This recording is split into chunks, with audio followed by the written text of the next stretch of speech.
দেখ তো audio video ওকে আছে কিনা।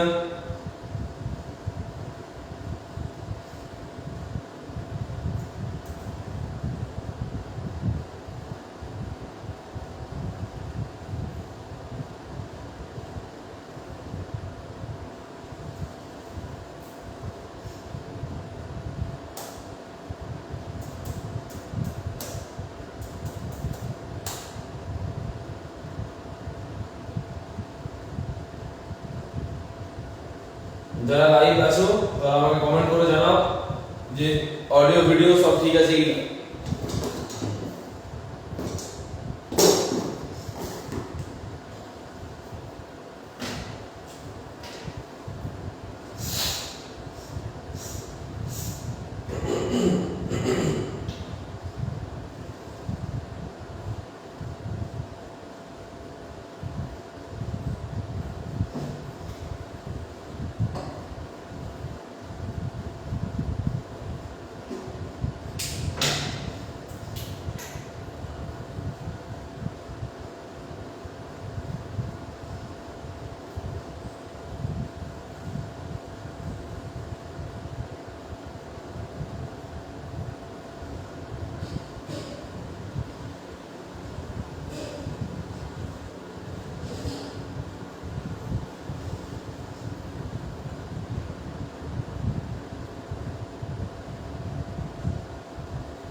ঠিকঠাক।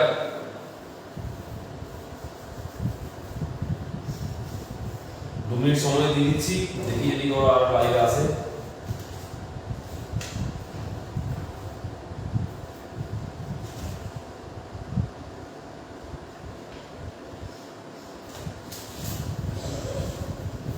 আগের ক্লাসে কার কোনো ডাউট নেই তো?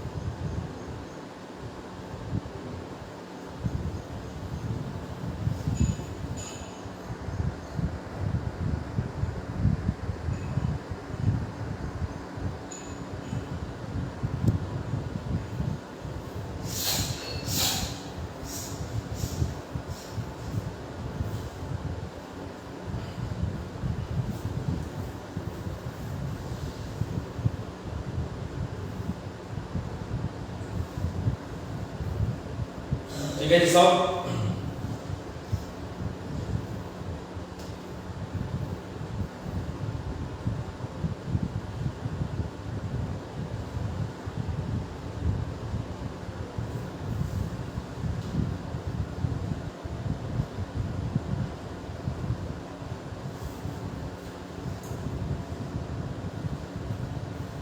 চলো তাহলে আজকে শুরু করে যাই নতুন টপিক। দেখো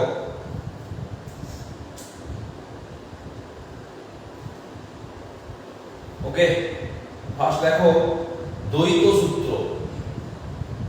আজকে প্রথম টপিক দেখো দ্বৈত সূত্র।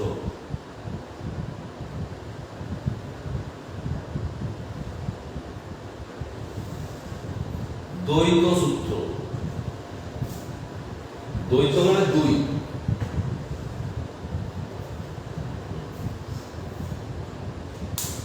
আমরা আগের দিনে অষ্টক সূত্র পড়েছিলাম। হিলিয়াম ছাড়া বাকি সমস্ত নিষ্ক্রিয় মৌলের সর্বশেষ কক্ষে 8টা ইলেকট্রন বর্তমান। কেবলমাত্র হিলিয়ামের ক্ষেত্রে সর্বশেষ কক্ষে 2টো ইলেকট্রন বর্তমান থাকা সত্ত্বেও হিলিয়াম একটা সুস্থিত এবং নিষ্ক্রিয় মৌল। তো দেখ হিলিয়ামের ক্ষেত্রে হচ্ছে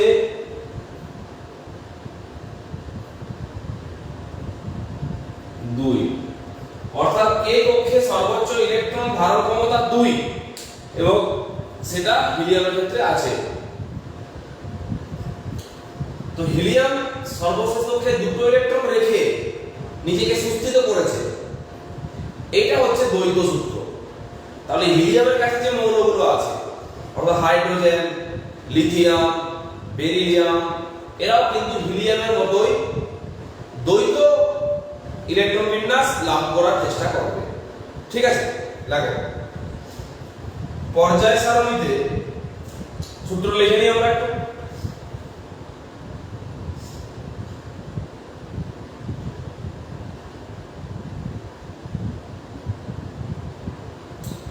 পর্যায় সারণীতে হিলিয়ামের নিকটবর্তী মৌলগুলি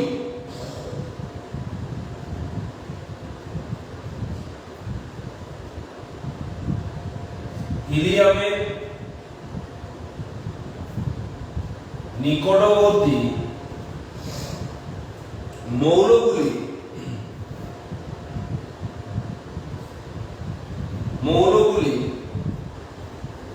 রাসায়নিক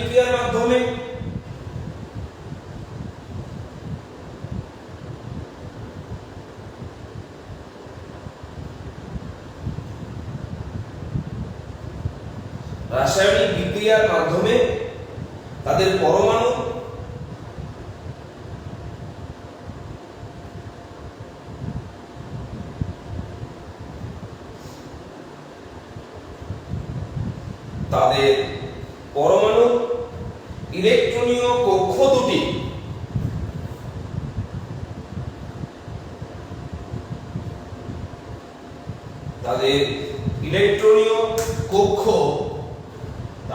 ইলেকট্রনীয় কক্ষ দুটি দুটি ইলেকট্রন দ্বারা পূর্ণ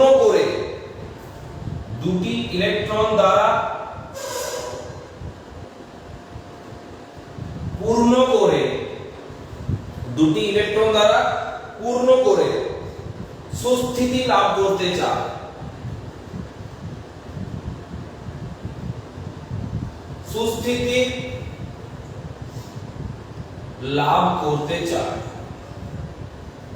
ওকে, হয়েছে? সুস্থিতি লাভ করতে চায়। পূর্ণ হচ্ছে। এই স্বাভাবিক নিয়মকে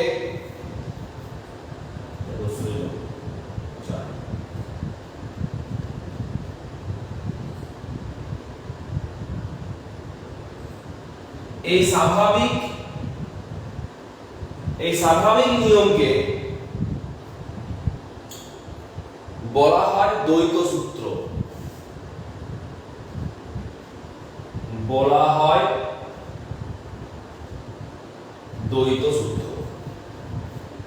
বল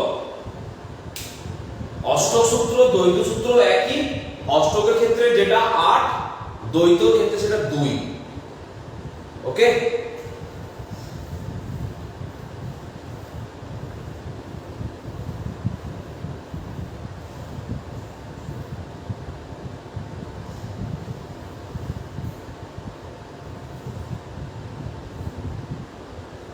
হয়েছে?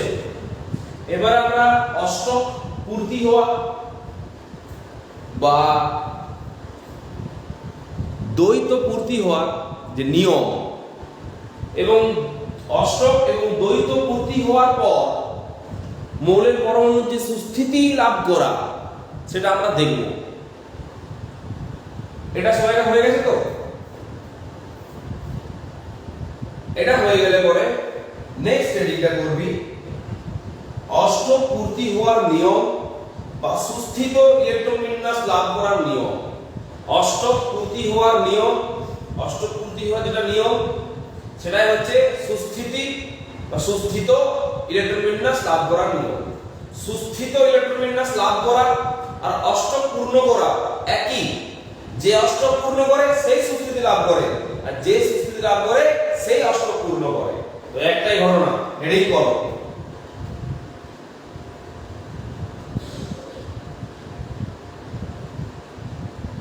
অষ্টক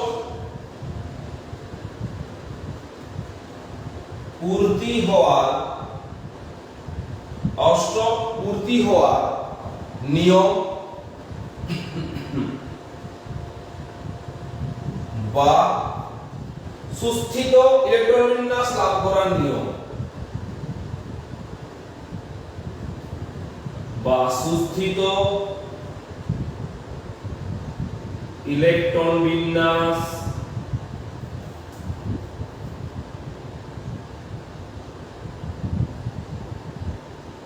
লাভ করার নিয়ম, অষ্টপূর্তি হওয়ার নিয়ম বা সুস্থিত ইলেকট্রন বিন্যাস লাভ করার নিয়ম একই জিনিস।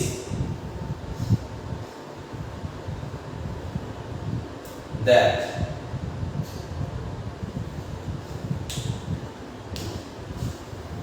দুরকম ভাবে একটা পরমাণু তার সুস্থিত ইলেকট্রন বিন্যাস লাভ করতে পারে অথবা অষ্টপূর্ণ করতে পারে। আমি উপরটা একটু মুছে দিলাম।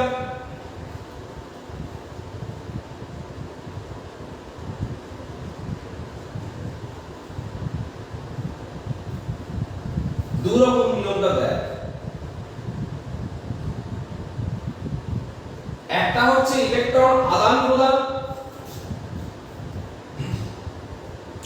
আমি তোর সাথে ইলেকট্রন জোড় শেয়ার করব, মানে ইলেকট্রন শেয়ার করব, যার ফলে সুস্থিত হব। তো যদি আমার কাছে বাড়তি থাকে, 8 বেশি থাকে, তোকে সেটা আমি দিয়ে দেবো। আর তোর যদি 8 কম থাকে, তুই সেটা নিয়ে নিবি। আমি বর্জন করে অষ্টপূর্ণ করব, আর তুই সেই বর্জিত ইলেকট্রনটা গ্রহণ করে তুই অষ্টপূর্ণ করবি, যার ফলে তোর আমার মধ্যে একটা টান কাজ করবে এবং আমরা একটা নতুন যৌগ উৎপন্ন করব। দেখ কেমন ভাবে হচ্ছে। দুটো নিয়ম কাজ করবে। হ্যাঁ, একটা নিয়ম আর এদিকে লিখবো আমরা 2 নম্বর নিয়ম। দেখ এই দুটো নিয়ম আগে দেখে নে, তারপর আমরা কোথায় লিখবো, ভাষা দিয়ে পরে লিখবো। ধর সোডিয়াম এর ইলেকট্রন সংখ্যা 11, 2 8 1। পরিষ্কার এখানে দেখা যাচ্ছে সোডিয়াম পরমাণু তার শেষ কক্ষ থেকে যদি একটি ইলেকট্রন বর্জন করে দেয়, যদি একটি ইলেকট্রন বর্জন করে দেয়, তাহলে তার ইলেকট্রন বিন্যাস হবে 2,8, যেটা হচ্ছে অষ্টপূর্ণ বা সুস্থিত ইলেকট্রন বিন্যাস। সোডিয়াম সর্বদা চেষ্টা করবে একটা ইলেকট্রন বর্জন করতে। সোডিয়াম তার সাথে সম্পর্ক করবে, সোডিয়াম তার সাথে সম্পর্কে আবদ্ধ হবে যে যার একটা ইলেকট্রন দরকার আছে। যাকে তাকে তো সোডিয়াম ইলেকট্রন বর্জন করতে পারবে না। যার ইলেকট্রনের প্রয়োজন আছে, সোডিয়াম কেবলমাত্র তাকেই ইলেকট্রন বর্জন করতে পারবে। প্রশ্নটা হচ্ছে সে কে? ধর ক্লোরিন Cl17, 2,8,7। লক্ষ্য কর, ক্লোরিনের একটা ইলেকট্রন দরকার, এই কিন্তু ইলেকট্রন গ্রহণ করবে। এ যেমন একটি বর্জন করবে আর ক্লোরিনও একটি গ্রহণ করবে।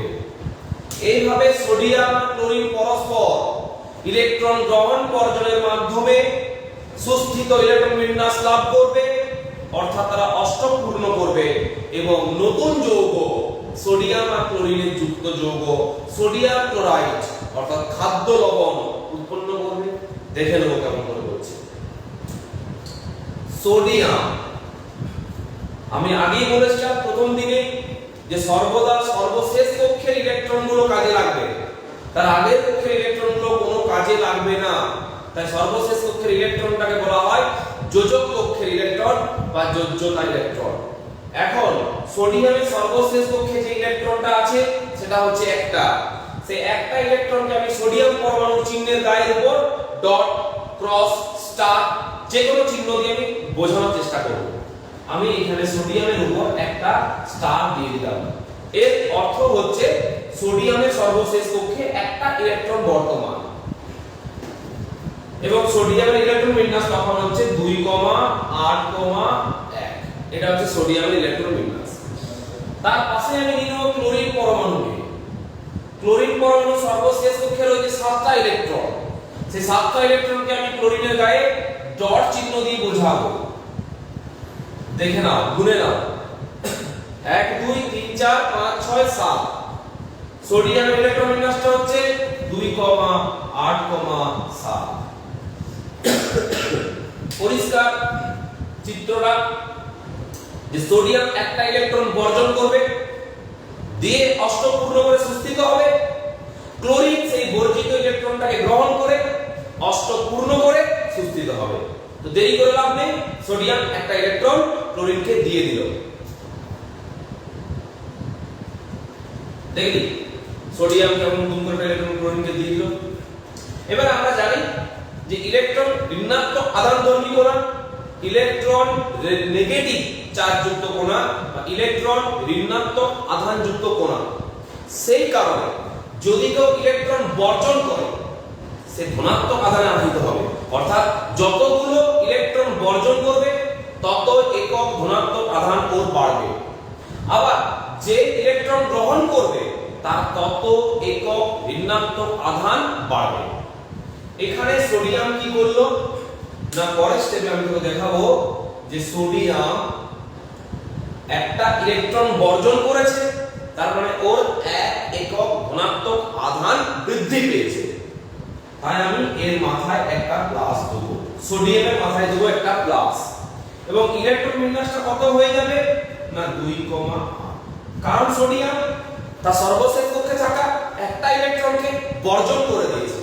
চলে যাবো আমরা ক্লোরিনের কাছে। ক্লোরিন কি করেছে না, ক্লোরিন একটা ইলেকট্রন গ্রহণ করেছে। যেহেতু ইলেকট্রন ঋণাত্মক আধানযুক্ত কণা, তাই ক্লোরিনের এক একক ঋণাত্মক আধান বৃদ্ধি পাবে। তাই ক্লোরিনের মাথায় লিখব -1। যতগুলো বৃদ্ধি পাবে তত মাইনাস হবে, এই যতগুলো হ্রাস হবে তত প্লাস হবে। এবং ক্লোরিন একটা ইলেকট্রন গ্রহণ করেছে কোথায় না সর্বশেষ কক্ষে। গ্রহণ বর্জন দেওয়া নেওয়া যা কিছু হবে তা হবে মৌলের পরমাণু সর্বশেষ কক্ষের সাথে। অতএব ক্লোরিন হয়ে গেছে 2,8,8। লক্ষ্য করো সোডিয়াম এবং ক্লোরিন উভয় অষ্টক পূর্ণ করেছে ইলেকট্রন গ্রহণ বর্জনের মাধ্যমে।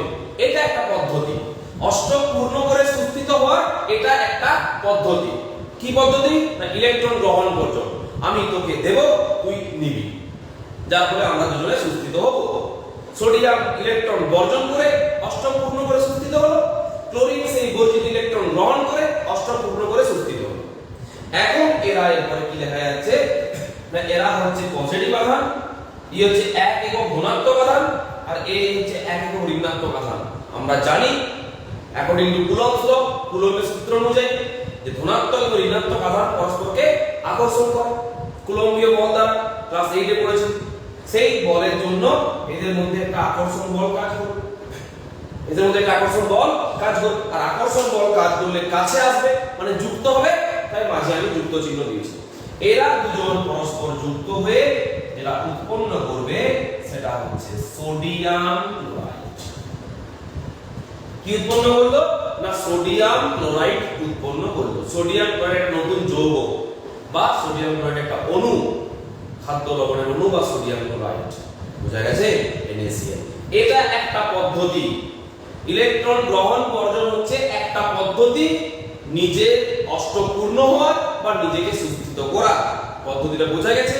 যদি বোঝা গিয়ে থাকে তাহলে আমার কমেন্ট বক্সে ডান করো, আমি তবেই নিয়মটা লিখব। নেটটা সামান্য ডিস্টার্ব করছে, একটু ওয়েট করে নেবো তার জন্য। নেটটা ঠিক হোক তখনকে, তাহলে তোমরা ব্যাপারটা ভালো করে বুঝে নাও যেটা আমি বলতে চাইলাম, যেটা আমি দেখালাম। যদি বোঝা দেখা লেখা সব হয়ে গেছে তাহলে কমেন্ট বক্সে জানাও ডান বলে, তবে আমি 1 নম্বর নিয়মটা লিখাবো।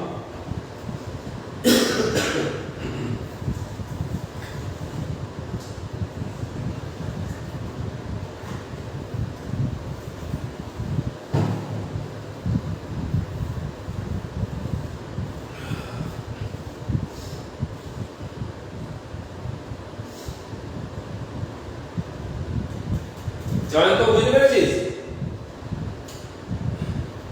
অনলাইনে বুঝতে সমস্যা যাতে না হয় তার জন্য আমি বারবার বেশি করে করে বলছি যাতে তারা বুঝতে পারিস।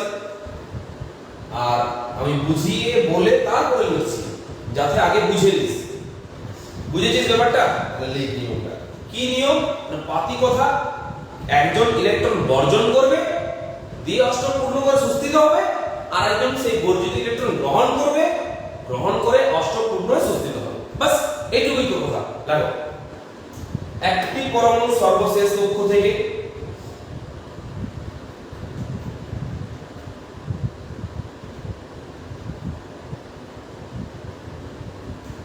একটি পরমাণু সর্বশেষ কক্ষ থেকে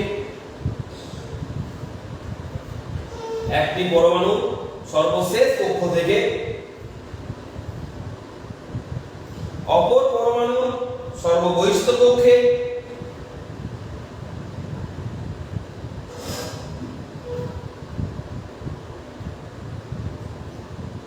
অপর পরমাণুর সর্ববহিষ্ঠ কক্ষে একটা হবে, তার কোনো মানে নেই, একাধিকও হতে পারে, একের বেশিও দেওয়া নেওয়া হতে পারে। এই উদাহরণটার ক্ষেত্রে একটা হয়েছে, তার জন্য একটা প্লাস একটা মাইনাস, দুটো হলে দুটো প্লাস দুটো মাইনাস, তিনটে হলে মাথায় তিনটে প্লাস তিনটে মাইনাস, যতগুলো ইলেকট্রন গ্রহণ বর্জন করবে ততগুলো প্লাস মাইনাস চার্জ চলে আসবে। তো অপর পরমাণু সর্ববহিষ্ঠ কক্ষে এক বা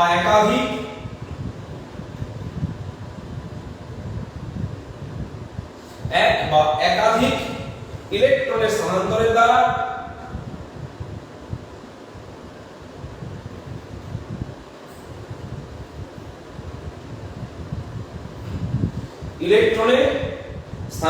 দ্বারা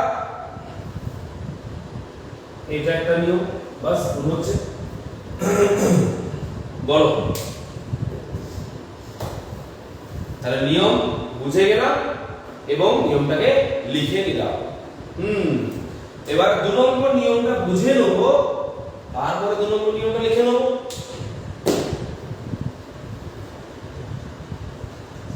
রেডি সবাই? হয়ে গেছে সবাইকার? 1 নম্বর নিয়ম,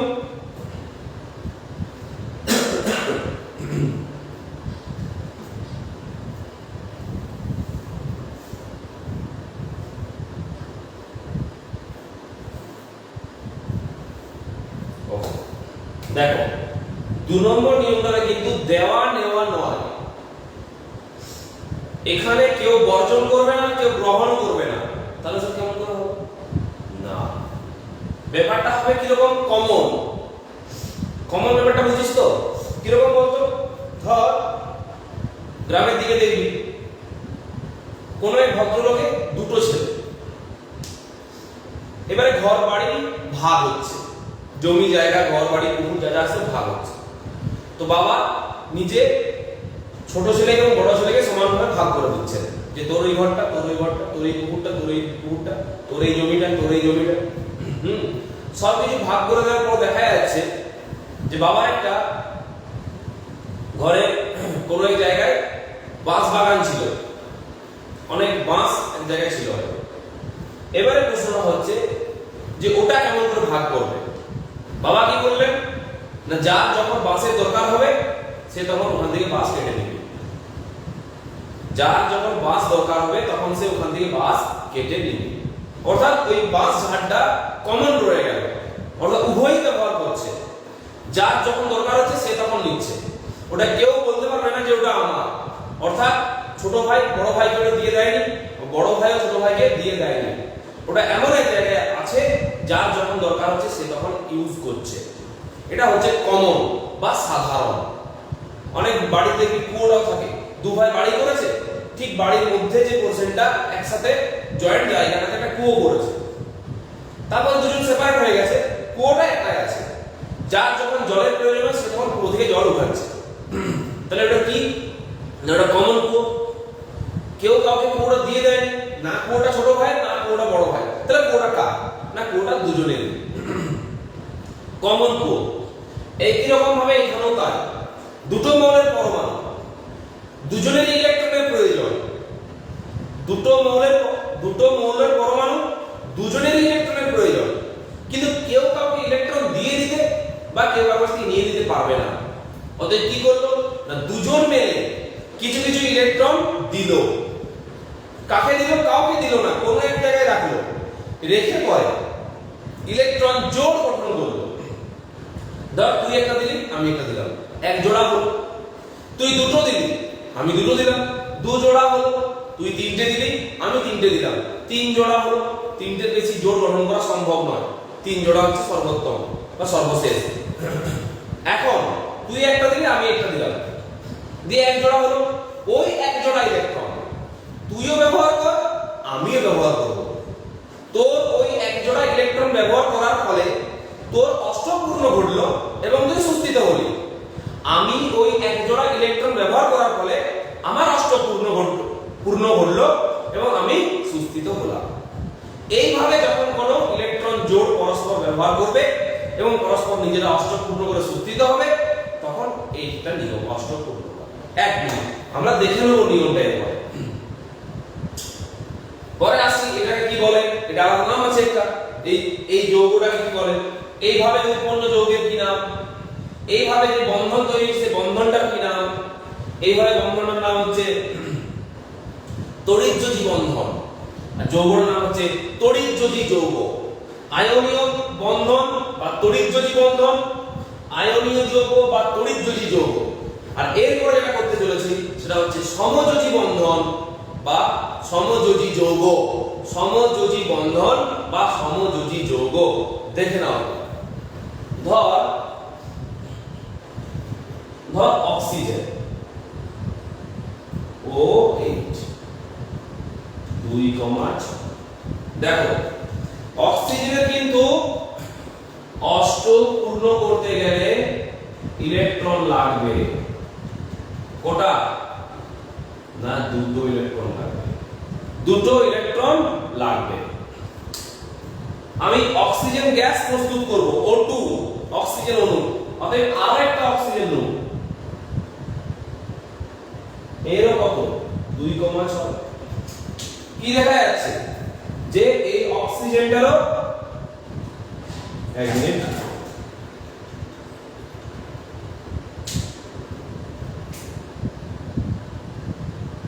এই অক্সিজেনটারও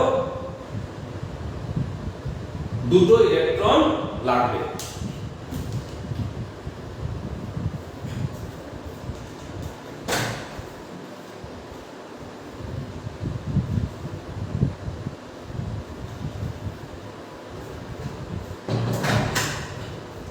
দেখ প্রত্যেকটা ইলেকট্রনেরই প্রত্যেকটা অক্সিজেনেরই দুটো করে ইলেকট্রন প্রয়োজন। তাহলে আমার প্রশ্ন হচ্ছে একটা অক্সিজেন যদি আরেকটা অক্সিজেন দুটো ইলেকট্রন দিয়ে দেয় সম্পূর্ণরূপে এরকম, তাহলে একজন অষ্টপূর্ণ হলো আর একজনের চারটা হয়ে গেল।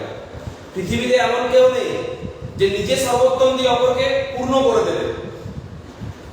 আমরা দেওয়া নেওয়া তাদের সাথেই করি যারা দেওয়া নেওয়া করে, অর্থাৎ যারা দিতেও পারে এবং নিতেও পারে।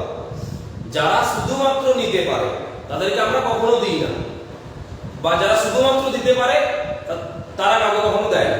তাহলে প্রশ্নটা হচ্ছে কেমন দেওয়া নেওয়া করতে হবে, দুজনকে সুস্থিত হতে হবে। অক্সিজেন দুটো ইলেকট্রন আরেকটা অক্সিজেনকে দেবে, যার ফলে একটা অক্সিজেন পরমাণু অষ্টপূর্ণ ঘটবে, কিন্তু আরেকজনের কটা হয়ে যাবে, চারটা হয়ে যাবে।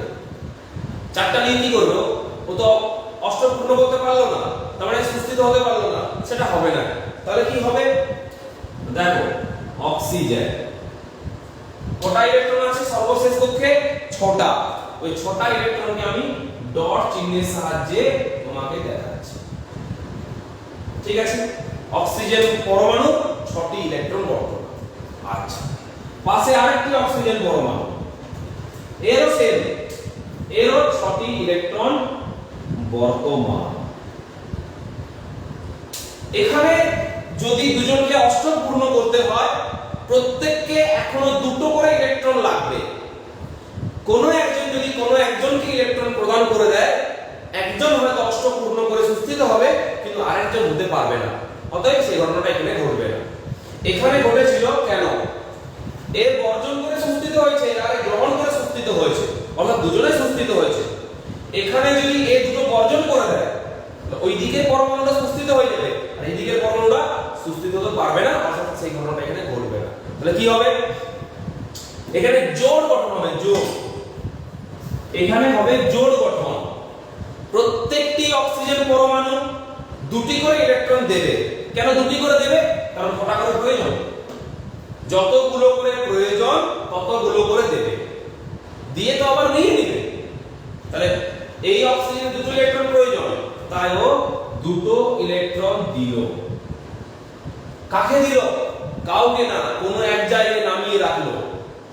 আবার পাশের অক্সিজেন পরমাণুটাও এরও দুটো ইলেকট্রন প্রয়োজন, ও দুটো ইলেকট্রন দেবে।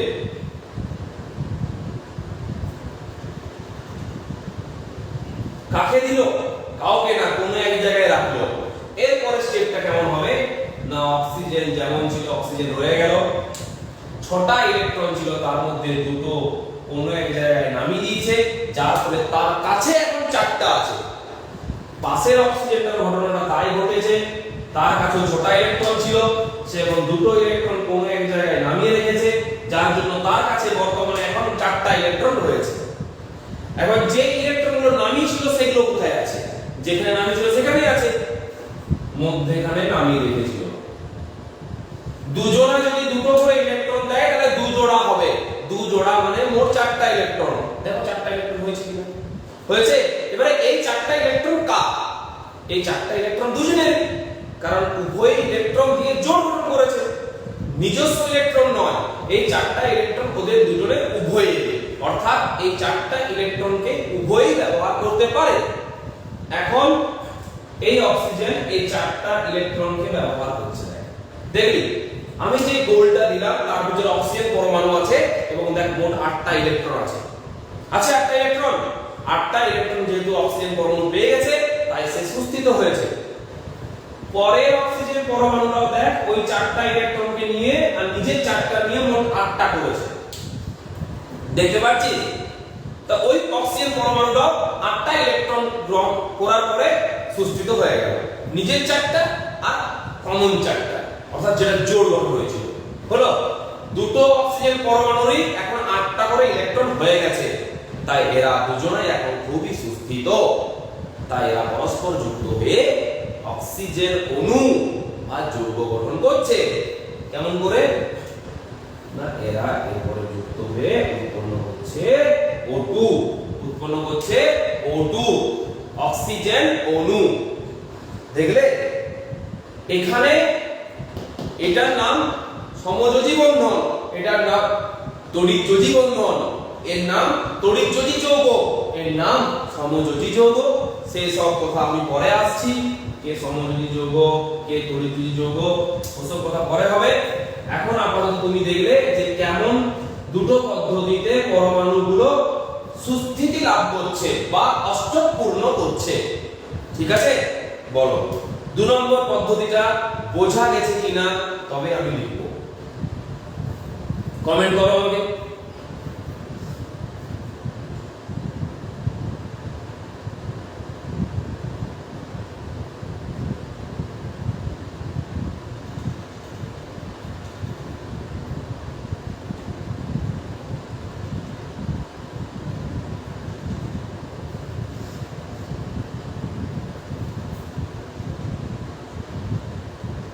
কমেন্ট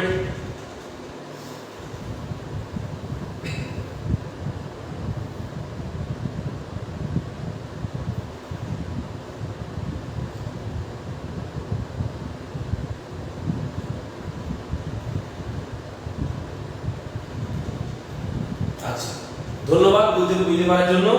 তাহলে আমরা এই 2 নম্বর নিয়মটা যেটা আমরা এখন বুঝলাম সেটা আমরা লিখে নেব। হ্যাঁ, জায়গা না থাকার জন্য আমি 1 নম্বর নিয়মটা মুছে দিচ্ছি, এত নুয়ে নুয়ে লেখা আছে বুঝলি। শোন, অনলাইনে তো পার্মানেন্ট নয়, তাহলে আমি এখানে বোর্ডটাকে পার্মানেন্ট একদম সেটআপ রেডি করে নিতাম। এই 2 মাস অনলাইন হবে, তুই আবার অফলাইন, তুই আবার 2 মাস অনলাইন, এইভাবে চলতে থাকবে তো। তার জন্য এই বোর্ডটা একটু দুর্বল আছে লাগানোটা, নাহলে উঁচু করে একদম পুরো লাগিয়ে নিতাম। আচ্ছা, সবাই বুঝতে পেরেছে? ধন্যবাদ সবাইকে। নিয়মটা লিখবো, দেখো দুটি পরমাণু সর্ববহিস্থ কক্ষে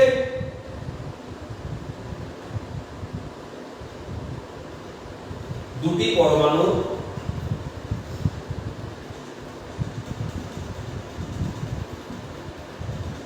সর্ববহিস্থ কক্ষের সমসংখ্যক ইলেকট্রনের সমন্বয়ে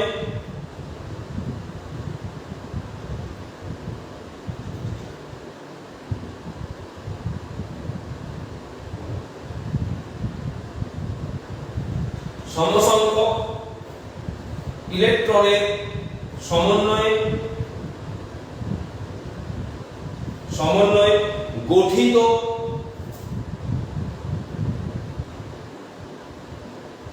এক বা একাধিক, এক জোড়া হতে পারে আবার একের অধিক জোড়াও হতে পারে, যেমন এখানে দুই জোড়া হয়েছে, এক বা একাধিক ইলেকট্রন জোড়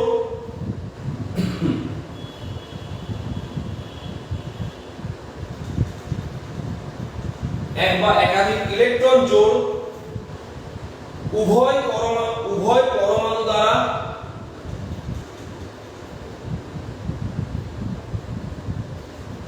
পরমাণু দ্বারা সমভাবে ব্যবহারের মাধ্যমে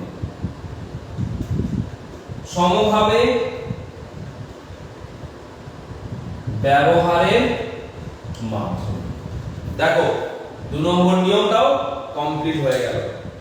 এই 1 আর 2 এই দুটি নিয়ম যারা বুঝে গেছিস তাদের কেমিক্যাল বন্ডিং কমপ্লিট, তাদের আর কোনো সমস্যা নেই। এই 1 নম্বর আর 2 নম্বর নিয়মটার উপরই পুরো চ্যাপ্টারটা ডিপেন্ড করছে। আমরা এরপরে যা কিছু পড়বো এই 1 নম্বর আর 2 নম্বর নিয়ম, হয়তো 1 নম্বর নিয়মে পড়বে না হয়তো 2 নম্বর নিয়মে পড়বে। অর্থাৎ কেমিক্যাল বন্ডিং করার পদ্ধতি তিনটে, একটা হচ্ছে তড়িৎযোজ্যতা, একটা সমযোজ্যতা, আর একটা 3 নম্বর নিয়ম হয় তোমার সিলেবাসে নেই, অতএব তোমাকে আমি করাচ্ছি না, আচ্ছা অসমযোজ্যতা। ক্লাস 11 এর উঠে পড়ে তুমি করবে কেমিস্ট্রিতে। তিনটে পদ্ধতিতে যৌগ উৎপন্ন হচ্ছে বর্তমানে, এক হচ্ছে তড়িৎযোজ্যতা, তড়িৎযোজী যৌগ, সমযোজ্যতা, সমযোজী যৌগ, অসমযোজ্যতা, অসমযোজী যৌগ।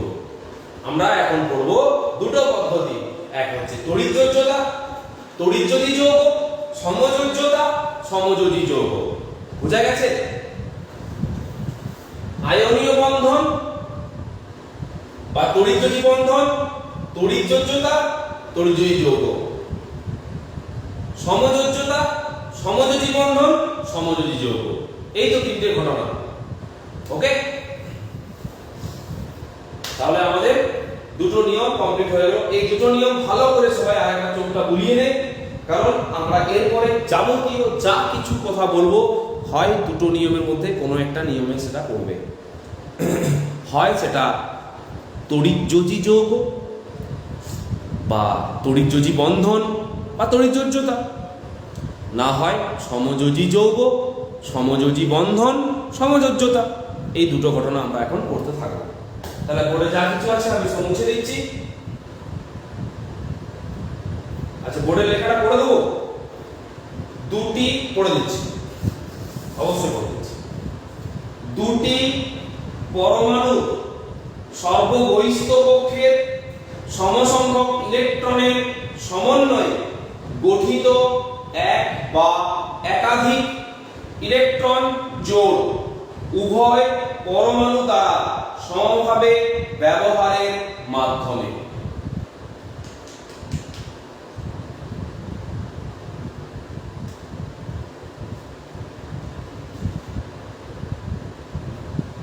না, ঠিকই বলেছিস। আমার হাতের লেখাটা এতটা জঘন্য বা খারাপ যে সহজে পড়া কিন্তু সম্ভব নয়। যারা পড়ছিস বা পড়ে লিখছিস অশেষ ধন্যবাদ যে এত বিচ্ছিরি হাতের লেখা পড়ার জন্য, কিন্তু করারও কিছু নেই, কারণ আমার তো আর ধর ঠিক ভালো হবেও না। আগে চেষ্টা করলে হয়তো হতো, ধর সেই সময়টা পেরিয়ে গেছে, আর এই মুহূর্তে সম্ভব নয়। অতএব তোমাকে কষ্ট করে লিখতে হবে, আমাকে বলবে, আমি পড়ে দেবো। দরকার আরেকবার পড়ে দিচ্ছি। দুটি পরমাণু সর্ববহিস্থ কক্ষের সমসংখ্যক ইলেকট্রনের সমন্বয়ে গঠিত এক বা একাধিক ইলেকট্রন জোড় উভয় পরমাণু দ্বারা সমভাবে ব্যবহারের মাধ্যমে। এরপরেও যদি কারোর পড়তে অসুবিধা হয় বা শুনতে অসুবিধা হয়, এরপরে সেই ক্লাসটা শেষে ক্লাসটা আরেকবার রিপিট করে স্টপ করে করে লিখে নিবি। ঠিক আছে?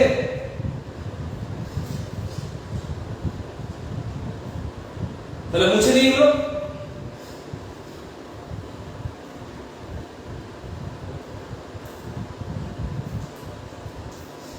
বল তাহলে তোদের কেমিক্যাল বন্ডিং অর্থাৎ রাসায়নিক বন্ধন চ্যাপ্টারটি পড়তে কেমন লাগছে, সেটার উপরই কিন্তু বাকি পুরো বিষয়টা নির্ভর করছে। তোমার ভালো লাগলে তবেই তুমি বুঝতে পারবে, তবেই তুমি প্রশ্নের উত্তর দিতে পারবে। আর যদি ভালোই না লাগে তাহলে কিন্তু কোনো মতেই সম্ভব নয় সে চ্যাপ্টার রেডি করা বা সেটা থেকে প্রশ্ন উত্তর দেওয়া। আগে ভালো লাগাতে হবে।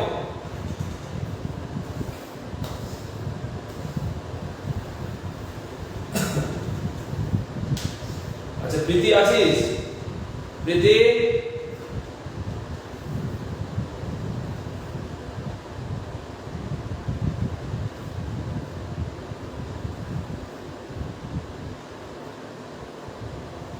বেশ, চলো নেক্সট হেডিং করো। নেক্সট আমরা ইন্ট্রোডাকশনটা পুরোটা পড়ে নিলাম। এটা ছিল চ্যাপ্টারের শুরুর আগের কথা। এবারে আমরা চ্যাপ্টারটা শুরু করছি পড়তে।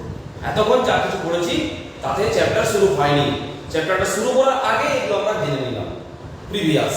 এগুলো হচ্ছে পূর্ব পাঠের পূর্ব আলোচনা, কারণ এই চ্যাপ্টারটা ক্লাস 8 এ ছিল। এতক্ষণ যা কিছু পড়লাম ক্লাস 8 থেকে। এরপর আমরা নতুন করে ক্লাস 10 এ কি আছে দেখব। হেডিং করো প্রথম রাসায়নিক বন্ধন। এই ডেফিনেশনটা আমরা এখন পড়িনি। রাসায়নিক বন্ধনের যেটা প্রকৃত সংজ্ঞা লেখো, রাসায়নিক বন্ধন।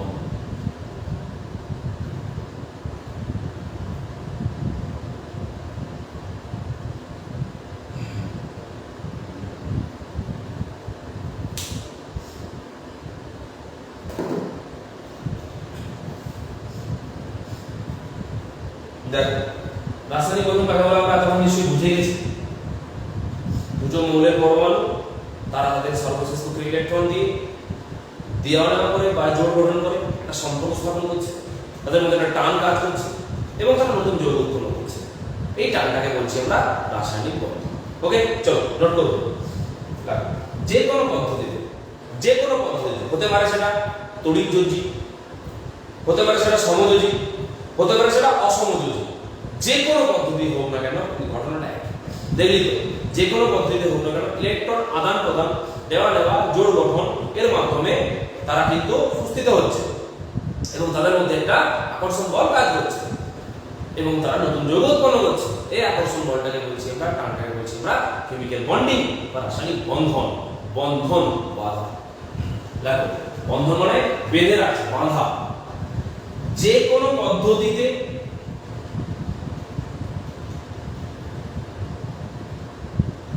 আমার সঙ্গে সঙ্গে লেখার চেষ্টা করবি।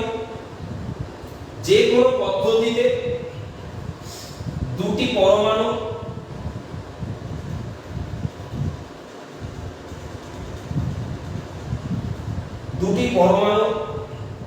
সর্বশেষ কক্ষে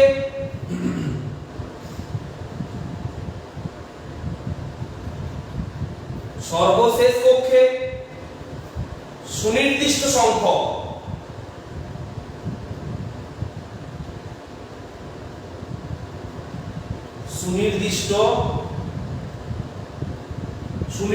সংখ্যক ইলেকট্রন স্থাপন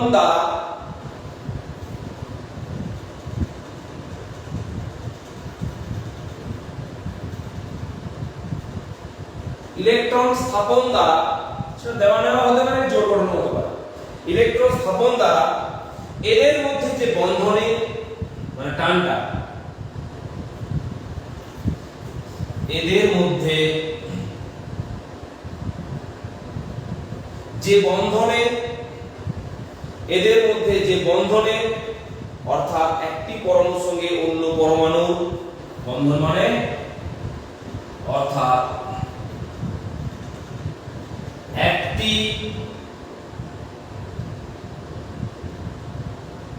একটি পরমাণুর সাথে বা সঙ্গে, একটি পরমাণুর সঙ্গে বা সাথে অন্য পরমাণুর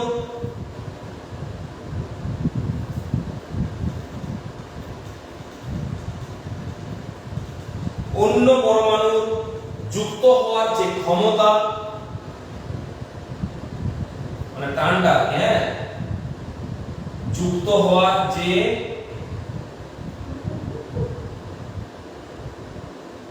হওয়ার যে ক্ষমতা তাকে রাসায়নিক বন্ধন বলে। তাকে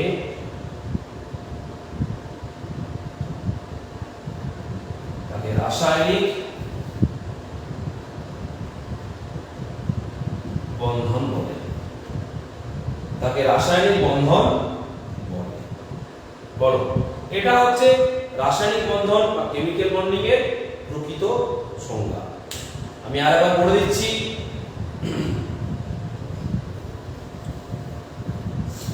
যে কোনো পদ্ধতিতে দুটি পরমাণু সর্বশেষ কক্ষে সুনির্দিষ্ট সংখ্যক ইলেকট্রন স্থাপন দ্বারা,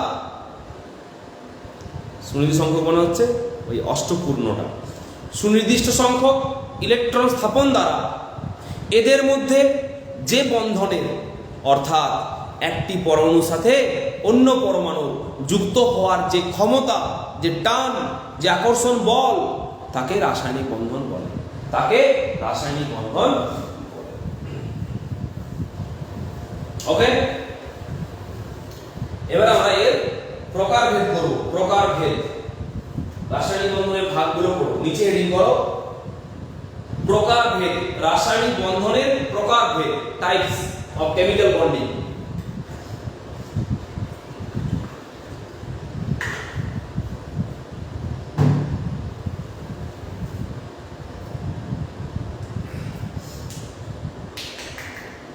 হয়েছে? দাঁড়াও, একটু দাঁড়াও।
ওকে,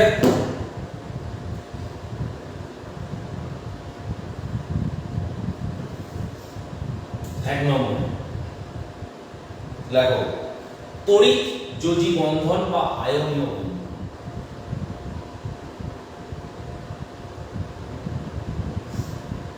তড়িৎ যোজী বন্ধন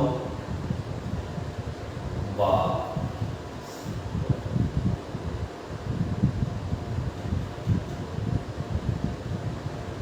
আয়নীয় বন্ধন।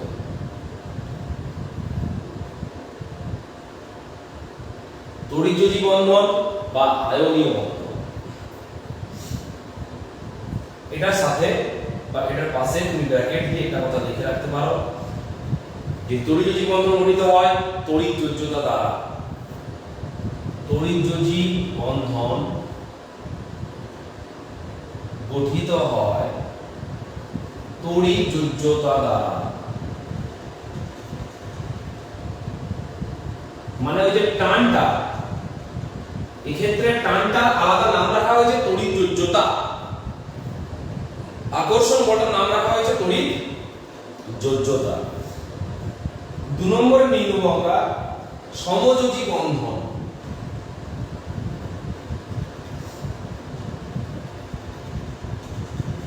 সমযোজী বন্ধন, ওকে, এটার পাশে আমরা ব্র্যাকেট দিয়ে লিখব, এর নিচে আমরা ব্র্যাকেট দিয়ে লিখব সমযোজী বন্ধন গঠিত হয় সমযোজ্যতা দ্বারা।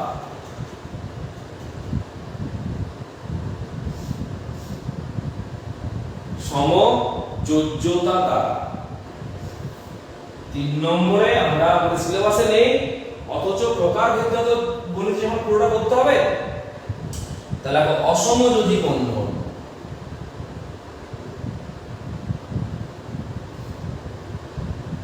অসমযোজী বন্ধন, এটা নিচে দেখবো। অসমযোজী বন্ধন গঠিত হয় অসমযোজ্যতা দ্বারা।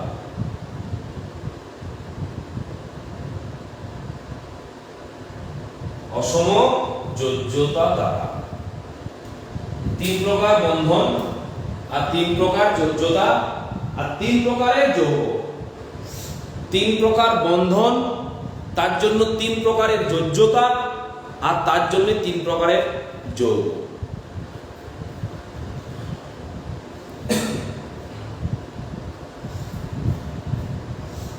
কমপ্লিট? সরকার লেখা হয়ে গেছে?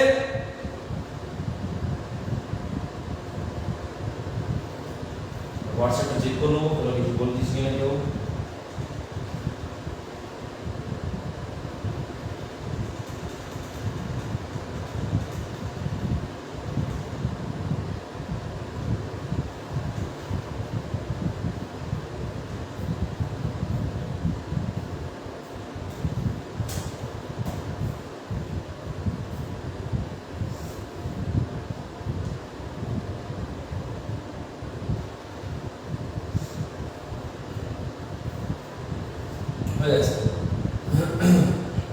এবার আমরা এই 2 প্রকার সম্বন্ধে ডিটেইলসে পড়ব। একটা হচ্ছে তড়িৎযোজী যৌগ, তড়িৎযোজী বন্ধন, তড়িৎযোজ্যতা, সমযোজী যৌগ, সমযোজী বন্ধন, সমযোজ্যতা।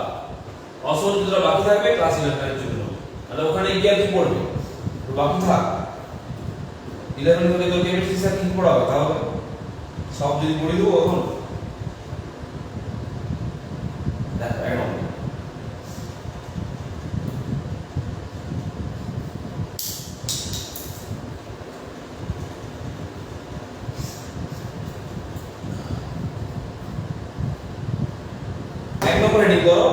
তড়িৎযোজ্যতা বা আয়নীয় যোজ্যতা।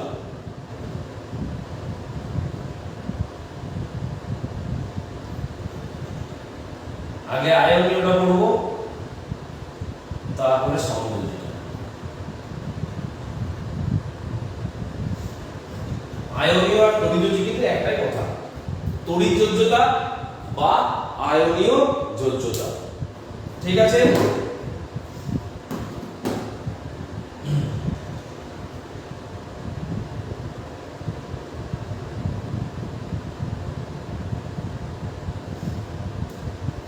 হয়েছে? এখানে কারা? এখানে এবার আমি ডিটেইলসে বলতে আরম্ভ করব কোন ধরনের মৌলের মধ্যে, কোন ধরনের মৌলের মধ্যে এই যোজ্যতা দেখা যাবে।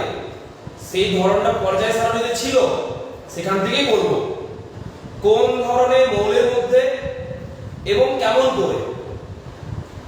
কেমন করে আমরা জানি, ইলেকট্রন আদান প্রদানের মাধ্যমে, ইলেকট্রন গ্রহণ বর্জনের মাধ্যমে এরা যে যৌগ গঠন করার ক্ষমতা অর্জন করছে, সেই ক্ষমতাকেই বলছি আমরা যোজ্যতা, আয়নীয় বা তড়িৎযোজী। ডেফিনেশনটা লেখো। কেন করব, কারা করবে, কেনটা হচ্ছে নিকটতম নিষ্ক্রিয় মৌলের মতো ইলেকট্রন বিন্যাস লাভ করার চেষ্টায় বা সুস্থিত হওয়ার চেষ্টা। এই উন্মুক্ত ধরনের মৌলগুলো পরস্পরের প্রতি ইলেকট্রন গ্রহণ বর্জনের মাধ্যমে যে ক্ষমতা অর্জন করে নতুন যৌগ উৎপন্ন করা, তাকেই বলছি আমরা তড়িৎযোজ্যতা বা আয়নীয় যোজ্যতা। দেখে নেব ডেফিনেশনটা। দেখো, নিকটতম নিষ্ক্রিয় গ্যাস পরমাণুর মতো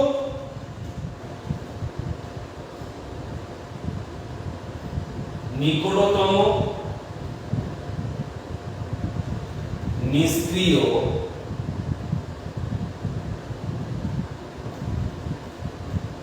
গ্যাস পরমাণুর মতো সুস্থিত ইলেকট্রন বিন্যাস লাভের চেষ্টায়, সুস্থিত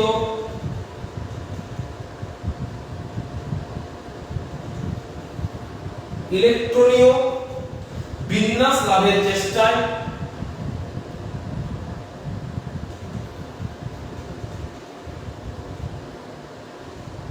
লাভের চেষ্টায় দুই বিপরীত তড়িৎধর্মী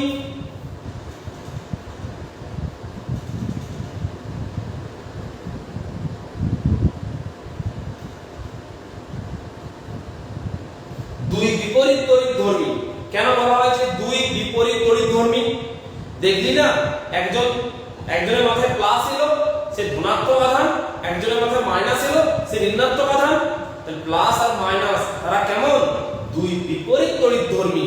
দুই বিপরীত তড়িৎধর্মী হতেই হবে, না হলে কিন্তু তড়িৎযোজ্যতা গঠন হবে না। একজনকে প্লাস হতে হবে, একজনকে মাইনাস হতে হবে। আরে হবেই তো, যে ইলেকট্রন বর্জন করবে সে তো ধনাত্মক আধান হবে, আর যে ইলেকট্রন গ্রহণ করবে সে ঋণাত্মক আধান হবে। ধনাত্মক আধান ঋণাত্মক আধান তারাই তো দুই বিপরীত তড়িৎধর্মী। দেখো, দুই বিপরীত তড়িৎধর্মী পরমাণু, দুই বিপরীত তড়িৎধর্মী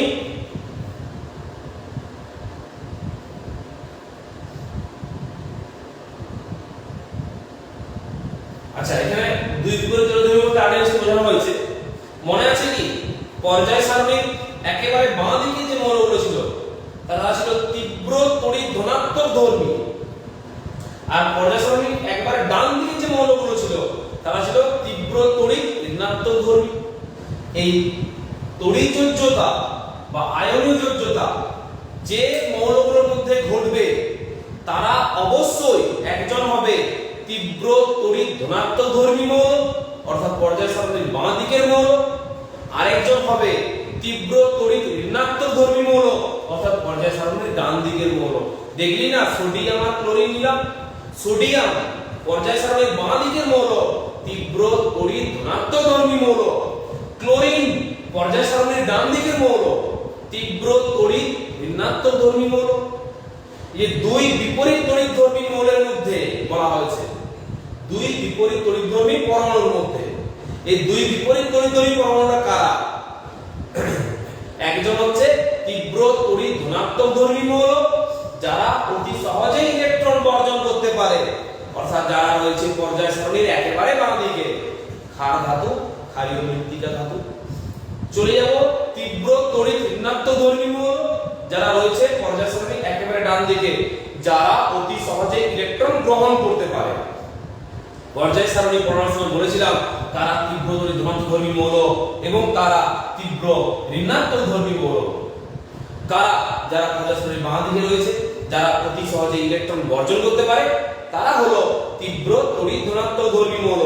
আর যারা রয়েছে পর্যায় সারণীর ডান দিকে অর্থাৎ যারা অতি সহজে ইলেকট্রন গ্রহণ করতে পারে তারা তীব্র তড়িৎ ধর্মী মৌল। ধনাত্মক ধর্মী মৌলগুলো ইলেকট্রন বর্জন করে ধনাত্মক আধানে আহিত হয়, আর ঋণাত্মক ধর্মী মৌলগুলো ইলেকট্রন গ্রহণ করে ঋণাত্মক আধানে আহিত হয়। বাস, দুই বিপরীত তড়িৎধর্মী কথার অর্থ বোঝা গেছে? ধনাত্মক আর ঋণাত্মক, তীব্র ধনাত্মক ধর্মী পরমাণু আর তীব্র ঋণাত্মক ধর্মী পরমাণু।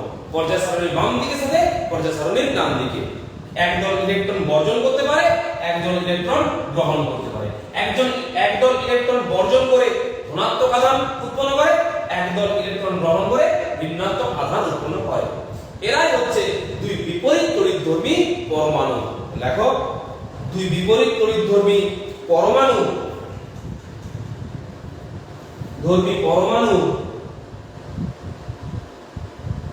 বিপরীত তড়িৎধর্মী পরমাণু একটি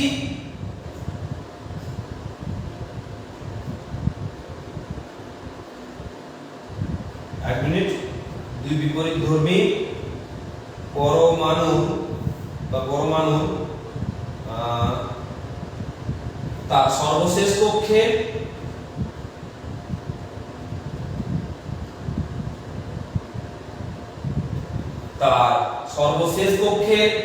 এক বা একাধিক ইলেকট্রন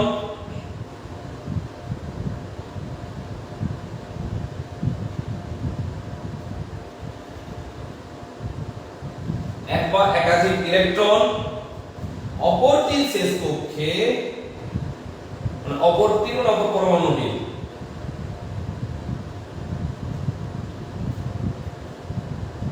অপরটির শেষ কক্ষে স্থানান্তরিত করে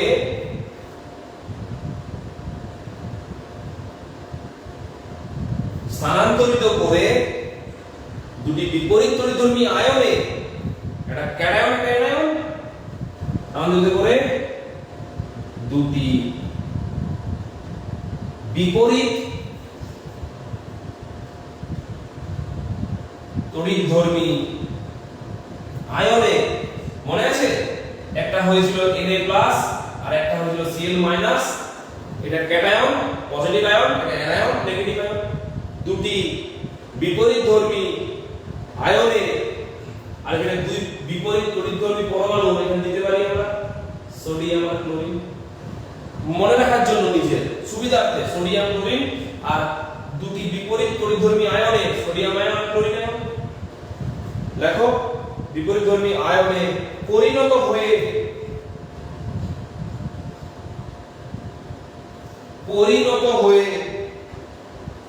তড়িৎ আকর্ষণের দ্বারা, পজিটিভ নেগেটিভ সব সময় আকর্ষণ বল কাজ করে, কুলম্বীয় বল, পরিণত হয়ে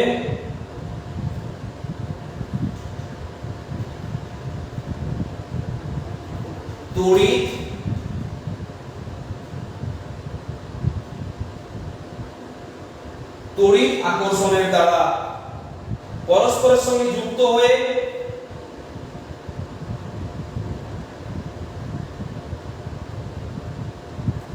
পরস্পরের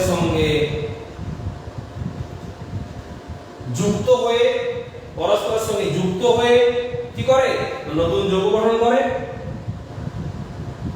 যৌগ গঠন করে। এইভাবে যে যৌগ গঠনের ক্ষমতা তাহাই তড়িৎযোজ্যতা। এইভাবে যৌগ গঠনের ক্ষমতাকে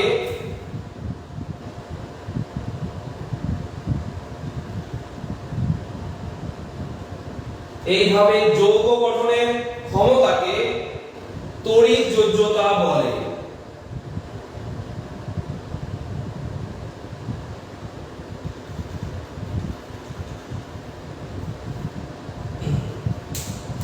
দেখে নাও সবাই কতটা বুঝতে পারলে, ঠিকঠাক বুঝতে পারলি কিনা, পুরোটা লিখতে পারলি কিনা আমাকে কমেন্ট বক্সে জানাও। দরকার আমি আরেকবার পড়ে দিচ্ছি। নিকটতম নিষ্ক্রিয় গ্যাস পরমাণুর মতো সুস্থিত ইলেকট্রনীয় বিন্যাস লাভের চেষ্টায় দুই বিপরীত তড়িৎধর্মী পরমাণু তার সর্বশেষ কক্ষে এক বা একাধিক ইলেকট্রন অপরটির শেষ কক্ষে স্থানান্তরিত করে দুটি বিপরীত তড়িৎধর্মী আয়নে পরিণত হয় বা পরিণত হয়ে তড়িৎ আকর্ষণের দ্বারা পরস্পরের সঙ্গে যুক্ত হয়ে যৌগ গঠন করে। পূর্ণচ্ছেদ। এইভাবে যৌগ গঠনের ক্ষমতাকে তড়িৎযোজ্যতা বলে। বোঝা গেছে? বোঝা গেলে একটা কমেন্ট বক্সে কমেন্ট করবে।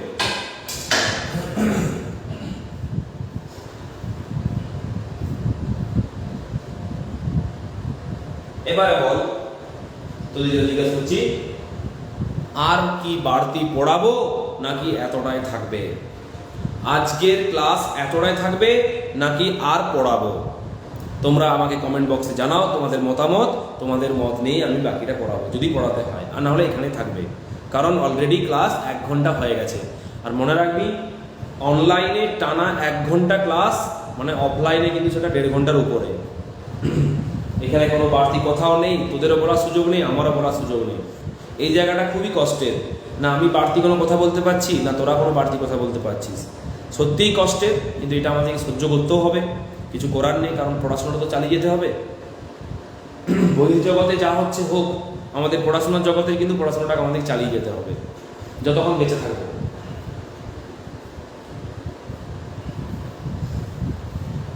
আচ্ছা, সবাই বলছে এতটাই থাক, তো আমি আর জোর করবো না কোনো দিনের জন্য, যেহেতু অনলাইন অফলাইন পেন দিয়ে চাপ দিয়ে বসা করাতাম ব্যবস্থা, এখানে সেটা সম্ভব নয়, জোর করবো না, কারণ যতটা নিতে পারবি ততটাই দেবো, বেশি নয়, বোরিং লাগবে তারপরে। ঠিক আছে, যতটা ভালো লেগে ভালোবাসার সঙ্গে পড়া যাবে ততটাই আমরা পড়বো, তার সে বেশি নয়।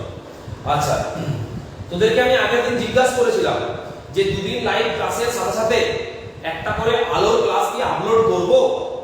তোরা কিন্তু আমাকে কেউ জানাসনি।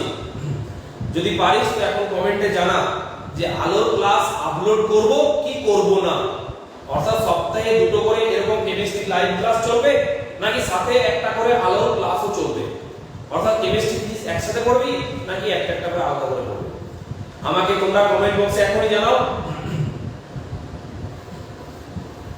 পড়াধরা ক্লাস পরে হবে, পড়াধরা ক্লাস নিয়ে ভাবছি আমি পরে। হ্যাঁ, আগে তো পড়াধরা ক্লাস দিইনি, কারণ হচ্ছে অনেক পড়াধরার জন্য তো অনেকগুলো সময় দেওয়া সম্ভব হবে না। আর আমি যখনই কোনো একটা সময় দেবো সেটা সবাইকার হবে না, যে কারণে পড়াধরা ক্লাসটা আমি কিছুদিন পর ভাবছি দেবো। কিছুদিন দেখে নিয়ে ক্লাস একটু এগিয়ে যাক, একটু পড়িয়ে দিই। আর আমাকে তোরা এখন জানা যে এই দুটো মানে লাইভ দুটো ক্লাস হওয়ার সাথে সাথে 3 নম্বর আলোর ক্লাসটা আমি আপলোড করব কি করব না। তোমরা যদি সবাই বলো আপলোড করতে তবে আপলোড করব একটা করে সপ্তাহে ক্লাস, নচেত করব না।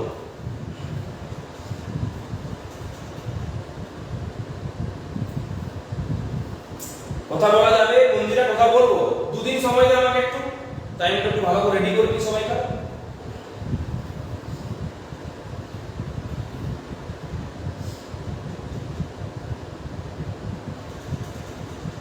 আচ্ছা, সবাই বলছে লাইভে ভিডিও আপলোড করার জন্য, তাহলে সপ্তাহে একটা করে ভিডিও আপলোড করব।